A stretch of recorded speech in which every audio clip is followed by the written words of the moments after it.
Halo Sobat Sera, selamat datang di Sera. Pada episode kali ini kita akan membahas sebuah budaya tarian tradisional dari tanah Betawi. Penasaran? Yuk kita simak penjelasannya. Baik, mari kita langsung bedah bersama-sama. Misi kita kali ini cukup jelas ya. Kita mau menelusuri perjalanan luar biasa dari tarian ronggeng Belandak. Kita akan mulai dari akarnya yang sangat sederhana di panggung teater rakyat. Betul. Lalu kita ikuti jejaknya sampai jadi sebuah simbol budaya Betawi yang elegan, yang bahkan tampil di acara-acara resmi. Perjalanannya panjang dan sangat menarik. Oke, untuk memulai mari kita kembali ke titik paling awal. Dari mana sebenarnya tarian ini berasal? Sepertinya ini bukan tarian yang tiba-tiba muncul ya, tapi lahir dari sebuah seni teater tradisional. Tepat sekali. Lahir dari Topeng Blantek, sebuah teater rakyat Betawi yang sudah ada sejak zaman kolonial. Jadi sebelum ada tariannya, ada teaternya dulu. Nah, soal nama topeng ini kan sering bikin bingung.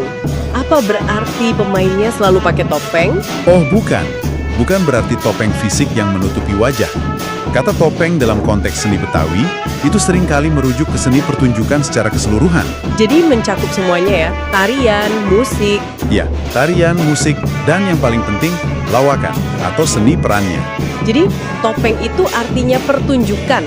Lalu kata blanteknya, ini bagian yang menurut saya unik sekali. Katanya itu tiruan bunyi ya. Persis, itu onomatope. Jadi bisa dibayangkan ya, musik pengiringnya dulu itu sangat sederhana. Bunyinya ya kedengaran seperti blang-blang tek-tek. Atau blentang-blantek. Nah itu dia. Kadang musiknya cuma dari rebana biang, atau bahkan lebih sederhana lagi, dari kaleng-kaleng bekas yang dipukul-pukul saja. Wah, Yang menarik di sini kan, bagaimana sebuah tarian yang kita kenal sekarang ini, dengan gerak dan musik yang sudah kompleks, ternyata akarnya dari sesuatu yang sangat merakyat. hiburan masyarakat biasa ya. Betul, dulu Topeng Blantek itu hiburan untuk para tuan tanah dan masyarakat. Ceritanya juga ringan, soal kehidupan sehari-hari orang Betawi, dan selalu penuh humor. Semacam sitkom panggung gitu ya pada masanya. Lalu, di mana posisi tari ronggeng di dalam pertunjukan komedi? Posisinya di awal itu sangat fungsional. Tari ronggeng ini cuma sebagai tarian pembuka. Oh, jadi pemanasan saja? Iya, semacam pemanasan sebelum lakon utamanya mulai. Tujuannya untuk menarik perhatian penonton, menciptakan suasana. Jadi sebelum pelawaknya keluar, para penari ronggeng ini yang memanaskan panggung. Baru kemudian hari tarian ini seolah mandiri. Betul, jauh di kemudian hari, tarian ini mulai percaya diri, lepas dari induknya, dan dipentaskan secara terpisah. Nah, proses melepaskan diri ini, disinilah ceritanya menjadi sangat menarik.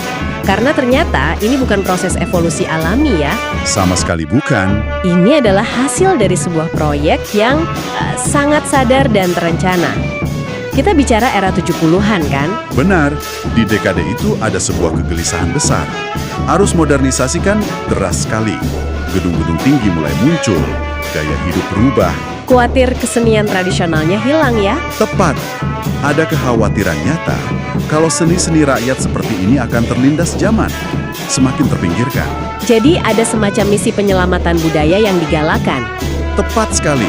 Sebagai respons, diadakanlah acara penting bernama Lokakarya Tradisi Betawi. Tujuannya jelas, membangkitkan kembali budaya Betawi. Kesenian-kesenian lama diinventarisir lagi, begitu? Diinventarisir, didokumentasikan, dan yang paling penting, dikreasikan ulang dengan napas baru agar bisa relevan di panggung modern.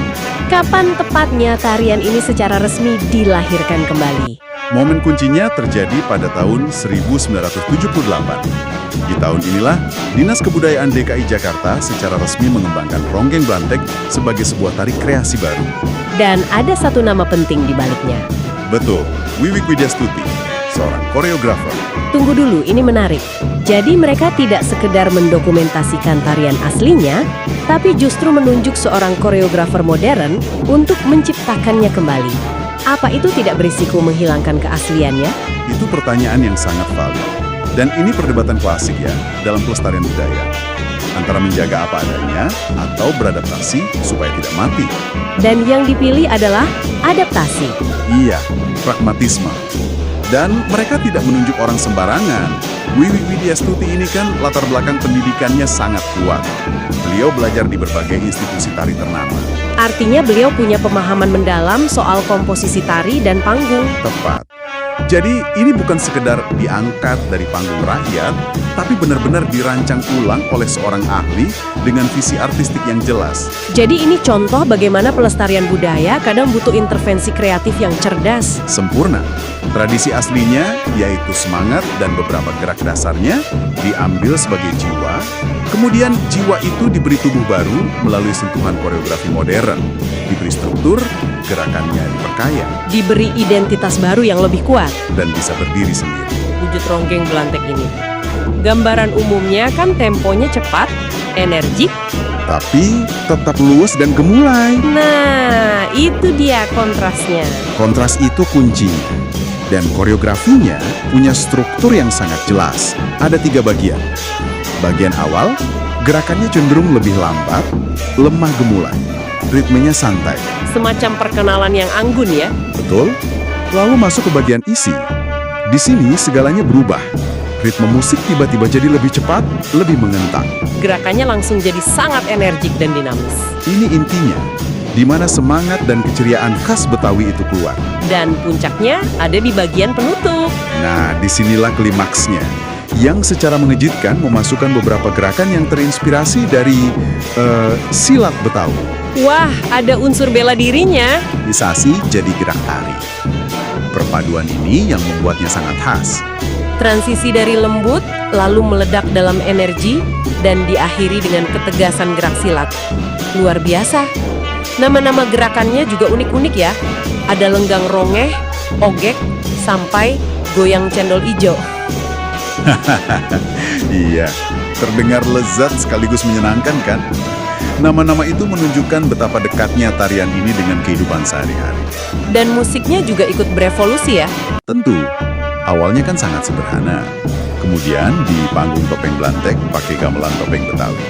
Ada rebab, kenong, krecrek. Tapi sekarang rasanya jauh lebih meriah. Jauh lebih meriah.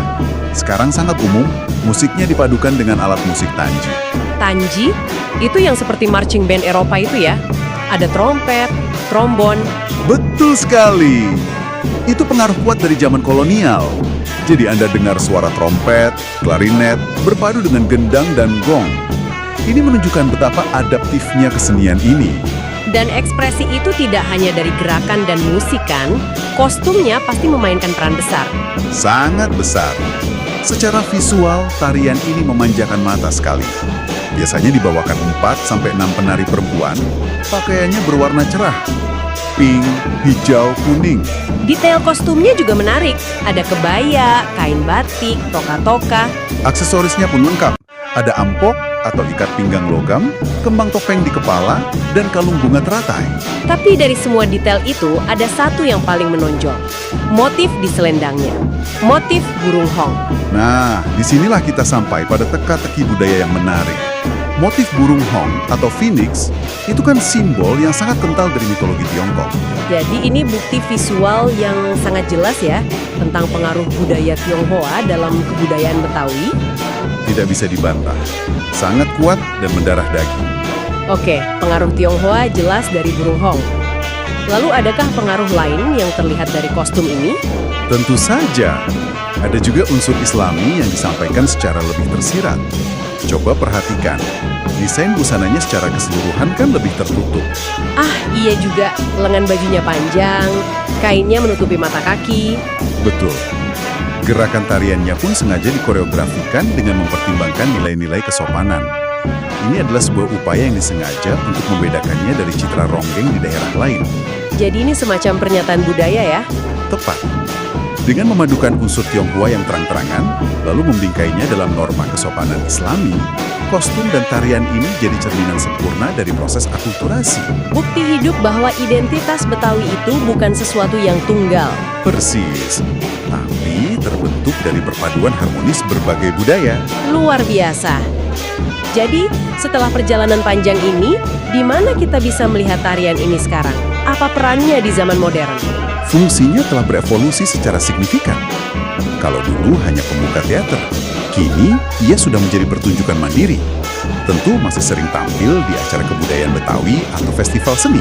Tapi ada satu fungsi lagi yang menunjukkan kenaikan statusnya secara dramatis, bukan? Benar, dan ini fungsi yang paling modern dan terhormat. Saat ini, tari ronggeng Blantek sering sekali ditampilkan sebagai tarian penyambutan. Bukan penyambutan biasa ya? Bukan, untuk menyambut tamu-tamu agung atau tamu kehormatan dalam acara-acara seremonial resmi pemerintah. Wah, dari hiburan tuan tanah yang diiringi bunyi kaleng bekas, sekarang jadi tarian penyambutan resmi di hadapan pejabat. Itu lompatan status yang luar biasa. Tepat sekali. Perjalanan dari panggung rakyat ke panggung penyambutan resmi ini menunjukkan pengakuan yang luar biasa. Tarian ini tidak menjadi artefak beku di museum, tapi jadi bagian yang hidup dan relevan dari identitas Jakarta hari ini.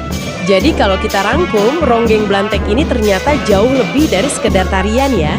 Ini adalah catatan sejarah evolusi budaya, tentang upaya pelestarian yang penuh visi, dan tentang perpaduan indah yang membentuk identitas Betawi. Sungguh sebuah perjalanan yang mengagumkan. Dari bunyi blentek kaleng bekas hingga jadi penyambut tamu kehormatan. Dan mungkin ada satu hal lagi yang bisa kita renungkan. Kita tadi kan membahas masuknya gerakan silat di akhir tarian sebagai puncak energi. Namun, kalau kita pikir lebih jauh, mungkinkah itu juga sebuah pernyataan simbolis? Mungkin ini pengingat bahwa di balik keanggunan dan keceriaan budaya Betawi, tersimpan pula kekuatan. Kekuatan dan ketegasan. Ya, sebuah ketahanan yang menjadi fondasi dasarnya. Sebuah kekuatan yang membuatnya mampu bertahan dan beradaptasi melewati berbagai zaman.